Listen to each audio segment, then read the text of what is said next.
Hey guys, this is KimiYoshiUGGS and welcome to my new Let's Play of Lylat Wars, which is, of course, the European and Australian title of Star Fox 64. This is a Nintendo 64 classic, and if you've never had the joy of experiencing it before, you're missing out on something beautiful. It is a 3D scrolling airborne, or mostly airborne, shooter, and it's also a game of branching pathways, but we'll get into that a little bit later. I am playing the virtual console of the game. For the Wii. I've hardly done any LPing before, at least nothing that I've taken too seriously. So I have no idea how this is going to turn out, but screw it, let's give it a shot because I love this game. I'm going to have some fun, and I hope you have some fun too. I have a lot of fond childhood memories of it, and there are parts of it that I still find challenging to this day. And woo! Let you spin me right round. Okay, we're going to go ahead, and we're going to play the main game. Cutscene time. Corneria, fourth planet of the Lylat system. The evil Andross turned this once thriving system into a wasteland of near extinction. General Pepper of the Cornerian army was successful in exiling this maniacal scientist to the barren, deserted planet Venom. 5 years later, General Pepper noticed strange activity coming from Venom. James McLeod, Pigma Dangar, and Peppy Hare of the Star Fox team were sent to investigate. Upon their arrival, Pigma betrayed the team, and James and Peppy were captured by Andross. Peppy barely escaped Venom and returned home to tell James' son, Fox, about his father's fate. A few years have passed. Andross has again invaded the Lylat system. General Pepper has turned to a new Star Fox team, headed by Fox McCloud, to save Corneria and free the Lylat system once again.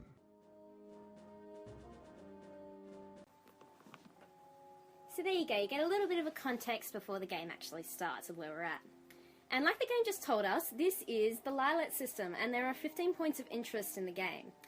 Like I said briefly in the intro, this is a branching pathway game, and in a single playthrough you don't get all 15 missions, as you can see. You just get through 7 at a time. The missions that you do are determined by how well you do in the mission before it. If you achieve the mission's high level outcome, you will get a mission accomplished, which sends you sort of along this top row of planets, which are up here, which is sort of said to be the hard route. I personally don't think so. I don't think that any placing of where any of these planets are really sort of determine how difficult they are, but I don't know, other people disagree, and I don't really know what it is in sort of the official terms of Lylat Wars / Star Fox 64, so if anyone knows, just let me know. Anyway, if you get the mission's low-level outcome, you go along this bottom row of planets down here. And these 3 in the middle, you see how the sun with the other 2 planets, they're just on the right and left of it there, they're basically your transitional points, and there's only one situation in which you can actually jump from the bottom to the top route without transitioning between any of those 3 points, but we'll get to those later. There is only one mission that you technically have to do in every playthrough, in that for the most part it looks identical every time, and that's Corneria, which is your home planet, which is the earthy looking one down here. You must start in Corneria and you must end in Venom, and you do end the game, sort of inverted commas, in each setting. So you must start in Corneria, you must end in Venom, but everything else is determined by your progress, sort of where you go in the map. So why don't I tell you what I'm going to be doing in this Let's Play. I'm going to be sitting through this game 9 times, and each time I play it, I'll be taking a different route, and therefore you'll see the different outcomes. You will see every mission at least twice, most of them you'll see more. I have already set myself up a little bit of a game plan, so you will see every cutscene, every mission complete, every mission fail, every mission accomplished, every appearance by all the side characters.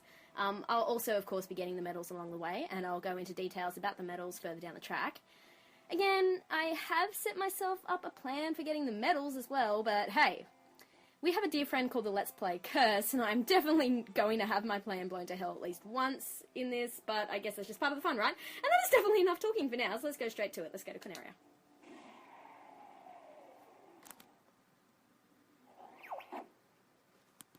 It's about time you showed up, Fox.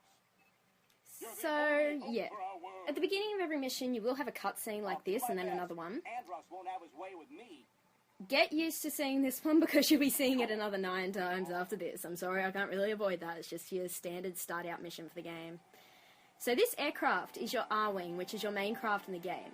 You always play as Fox McCloud, who's the leader. The other 3 are your teammates.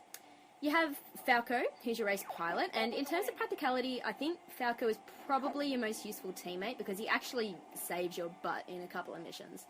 But, yeah, that said, he is a jerk. There's Fox. And here's Falco up here.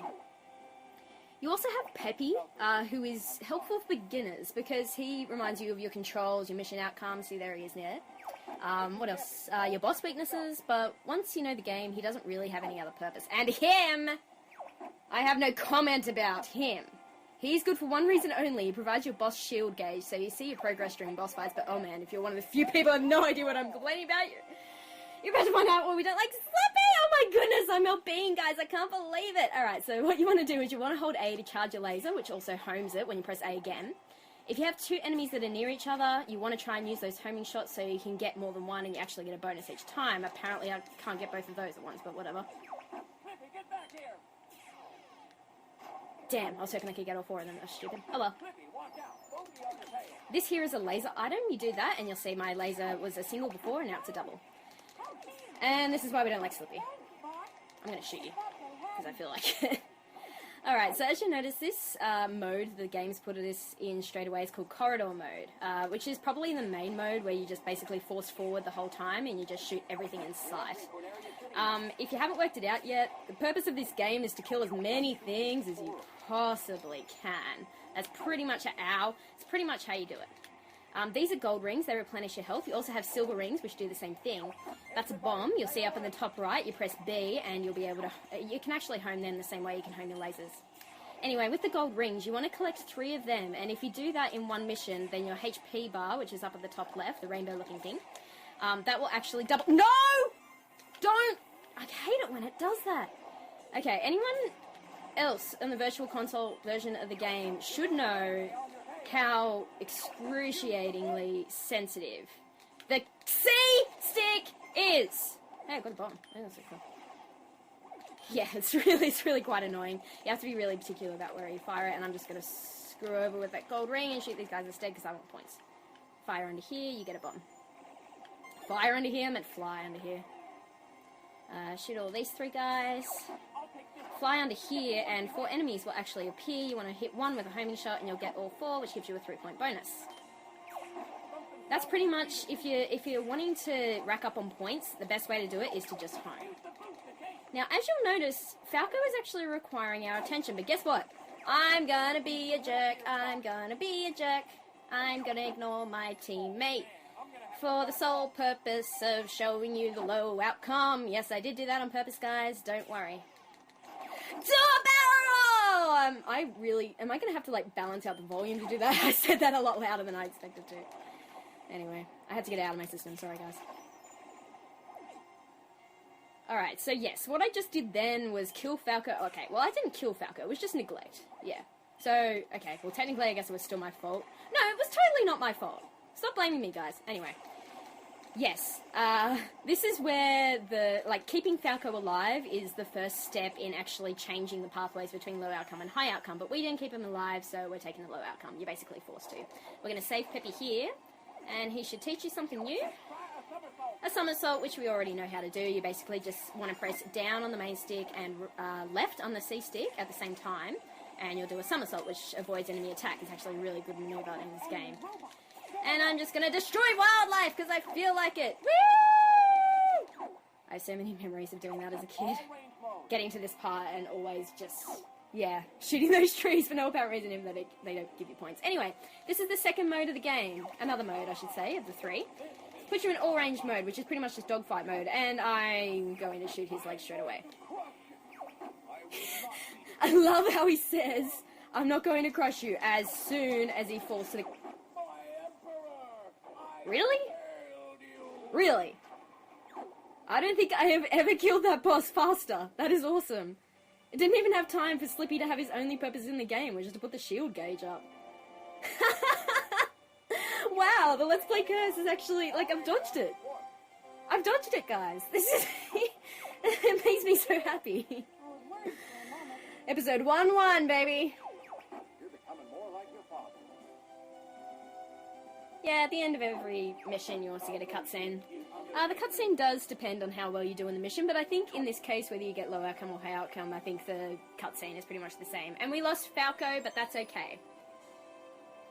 So what happens is, if you lose a teammate, they can't appear in the next mission because they have to get the ship repaired, yada yada, but they'll appear in the mission after that.